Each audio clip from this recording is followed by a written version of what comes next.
Hello everyone, welcome to deserving India. तो आज के इस लेक्चर में हम बात करने जा रहे हैं यूपी पीसीएस के एग्जाम के पॉइंट ऑफ व्यू से। अभी देखिए, यूपीएससी का जो पेपर है मई के आखिरी सप्ताह में है और आज रिजल्ट भी आ गया 2024 का जो फाइनल रिजल्ट है यूपीएससी की तरफ से। हालांकि थोड़ा अर्ली आ गया है, पहले मई के मंथ में आता था। प्रीवियस अगर मैं 5-6 सालों की बात करूँ तो इस बार उन्होंने अप्रैल में ही रिलीज कर दिया। खैर, तो आज हम कुछ ऐसे टॉपिक्स को देखेंगे जो कि यूपी पीसीएस उत्तर प्रदेश जो पब्लिक सर्विस कमीशन है, जिसका कि एग्जामिनेशन अक्टूबर में ड्यू है, वहाँ पे क्वेश्चंस पूछने की संभावना उसका ज़्यादा है। तो हम रिवीजन करेंगे, ना कि सिर्फ यूपी पीसीएस बल्कि जितने भी स्टेट पीसीएस है उन सभी के लिए काफ़ी ज़्यादा इंपॉर्टेंट, क्योंकि उत्तर प्रदेश अपने आप में भी एक इंडिया का सबसे क्षेत्रफल के हिसाब से दूसरा सबसे बड़ा राज्य है और जनसंख्या के हिसाब से पहला सबसे बड़ा राज्य है। तो लगभग जो ज्योग्राफी या फिर जो भी जीके उत्तर प्रदेश का होगा वो इंडिया में भी कुछ ना कुछ इंटरसेक्ट करता ही है। खैर, तो इजी रिवीजन सीरीज के तहत हमने इसको स्टार्ट किया है। फॉरेस्ट ऑफ उत्तर प्रदेश की बात करेंगे इस लेक्चर में। चलिए स्टार्ट करते हैं। तो हम देखेंगे major forests and national parks को जो कि उत्तर प्रदेश में है। स्टैटिक जीके होगा यूपी पीसीएस 2025 के लिए। क्यों है इसको पढ़ना, इसकी आवश्यकता क्यों है, इसको सबसे पहले समझते हैं। तो इसका इंपॉर्टेंस क्या है यूपी पीसीएस के एग्जामिनेशन में, उसको देखेंगे। उसके साथ ही साथ क्वेश्चंस कहाँ से पूछे गए हैं, क्योंकि पढ़ने का जो मेन मोटिव होना चाहिए वो क्या होना चाहिए, ज़्यादा से ज़्यादा क्वेश्चन को सही करना। तो हमारा फोकस एरिया काफ़ी ज़्यादा क्लियर होना चाहिए। तो क्वेश्चंस पूछे गए हैं इन्वायरमेंट एंड इकोलॉजी से, जो कि सिलेबस में ही मेंशन है। सिलेबस में इसको बहुत ही प्रमुखता से लिखा गया है। स्टैटिक जीके का पार्ट है और मैप बेस्ड क्वेश्चंस भी पूछे जाते हैं यूपी पीसीएस में। फोकस एरिया क्या है, सबसे पहले अगर किसी नेशनल पार्क या फिर वाइल्ड लाइफ सेंचुरी की बात हो रही है या फिर WLS, कुल मिला के जितने भी प्रोटेक्टेड एरिया है अगर उनकी बात हो रही है तो आपको पूछा जाएगा कि किस डिस्ट्रिक्ट में है, लोकेशन क्या है इसका, कब इसको डिक्लेयर किया गया था, नेशनल पार्क या फिर वाइल्ड लाइफ सेंचुरी। इसी के साथ साथ स्पेशल फीचर क्या है इसके, और वाइल्ड लाइफ फ्लोरा और फौना के बारे में पूछा जाता है। तो आज हम सिर्फ एनिमल्स के बारे में बात करेंगे, अगले किसी लेक्चर में हम प्लांट्स को भी डिस्कस करेंगे। अभी देखिए कुछ इंपॉर्टेंट नेशनल पार्क है। सबसे पहले दुधवा नेशनल पार्क काफ़ी इंपॉर्टेंट है और ये यूपीएससी में पूछा गया है, तो आप ध्यान रखेंगे, इंपॉर्टेंट है ये। लखीमपुर खीरी उत्तर प्रदेश का एक डिस्ट्रिक्ट है, वहाँ पे है। इसको एस्टेब्लिश किया गया था 1977 में, तो आप ध्यान रखेंगे। इसी के साथ साथ कतरनी घाट, कतरनी घाट बहराइच डिस्ट्रिक्ट में 1975 में।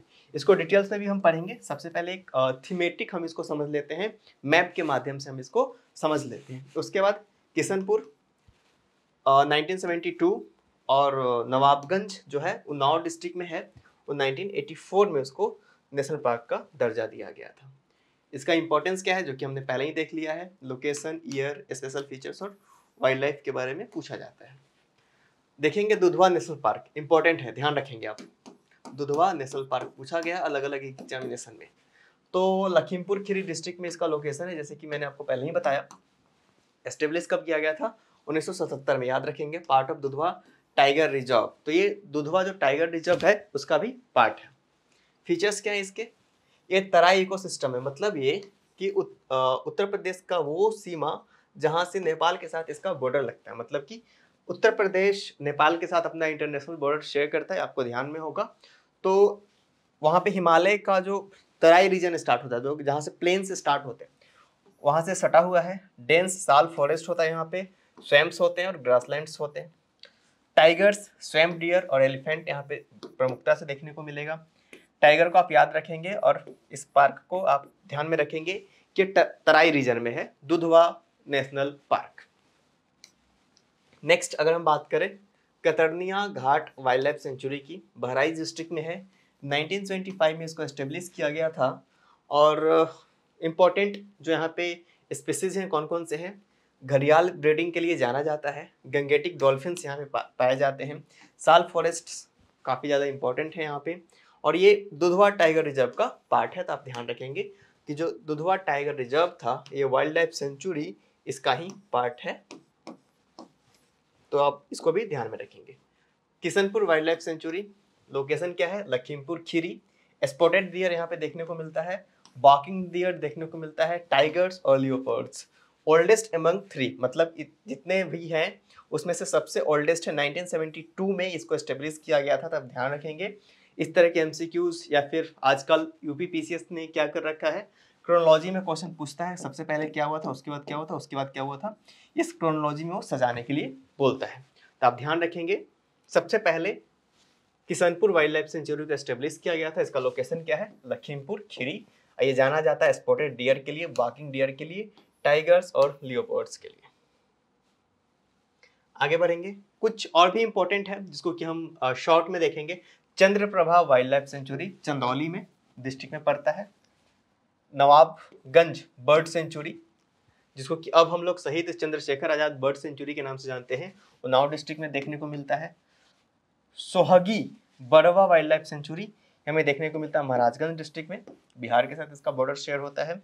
और Suhelwa wild life sanctuary Balrampur and Shravasti district में, महात्मा बुद्ध का श्रावस्ती जिला के साथ अच्छा खासा, मतलब कि उन्होंने वहाँ पे अच्छा खासा टाइम स्पेंड किया था, तो यहाँ से आप स्टैटिक जीके को भी रिवाइज कर सकते हैं। महात्मा बुद्ध के द्वारा किन किन क्षेत्रों में उन्होंने परिभ्रमण किया था, यहाँ से भी क्वेश्चन पूछता है। यूपीपीसीएस और यूपीएससी अलग अलग स्टेट पीसीएस पूछ सकते हैं, तो श्रावस्ती आप याद रखेंगे। आगे बढ़ते हैं, कुछ बर्ड सेंचुरीज हैं उत्तर प्रदेश में, उसको भी देख लेते हैं। नवाबगंज पहले ही भी हम लोगों ने पढ़ा है, उन्नाव में। सांडी बर्ड सेंचुरी हरदोई में। समसपुर रायबरेली में, इंपॉर्टेंट है ये, इसलिए भी इंपॉर्टेंट है क्योंकि ये बहुत ही वीआईपी कंस्टिट्यूएंसी रहा है लोकसभा के पॉइंट ऑफ व्यू से। पन्ना बर्ड सेंचुरी इटावा में, और पार्वती आगरा बर्ड सेंचुरी गोंडा में, तो आप याद रखेंगे इन सभी का नाम। तो इस लेक्चर में हम लोगों ने पढ़ा नेशनल पार्क को, वाइल्ड लाइफ सेंचुरी को और बर्ड सेंचुरी को। इसको हम लोगों ने क्राफ्ट किया है उसी के पॉइंट ऑफ व्यू से जहाँ पे यूपीपीसीएस क्वेश्चन पूछ सकता है। अब देखिए उत्तर प्रदेश जो है वो फॉरेस्ट के मामले में इतना रिच नहीं जितना कि और भी स्टेट्स हैं, जैसे कि झारखंड, मध्य प्रदेश, छत्तीसगढ़, महाराष्ट्र। अगर आप और साउथ की तरफ जाएंगे तो केरला, आंध्र प्रदेश, वहाँ पे फॉरेस्ट ज़्यादा देखने को मिलते हैं, लेकिन उत्तर प्रदेश में फॉरेस्ट हमें कम देखने को मिलता है। तो इसका एक ऑब्वियस सा रीजन है क्योंकि यहाँ पे पॉपुलेशन काफ़ी ज़्यादा, आप समझ सकते हैं कि 2011 के सेंसस के अकॉर्डिंग 22 करोड़ के आसपास के इसका पॉपुलेशन है। तो ऐसे में ज़्यादा से ज़्यादा जो प्लेन लैंड्स है उसकी जरूरत होती है, तो जंगल बहुत ही ज़्यादा डिफॉरेस्टेशन होता है, तो जंगल की गुंजाइश उतनी ज़्यादा रह नहीं जाती है। तो जितना भी था उसको हम लोगों ने कवर करने की कोशिश की जहाँ से क्वेश्चंस पूछे जा सकते हैं। अगले लेक्चर में हम wild life sanctuary national park से रिलेटेड जितने क्वेश्चंस पूछे गए हैं यूपीपीसीएस के द्वारा उसको भी इंसर्ट कर देंगे। तो आज के लेक्चर में फिलहाल इतना ही, अब मिलेंगे नेक्स्ट लेक्चर में। Thank you very much.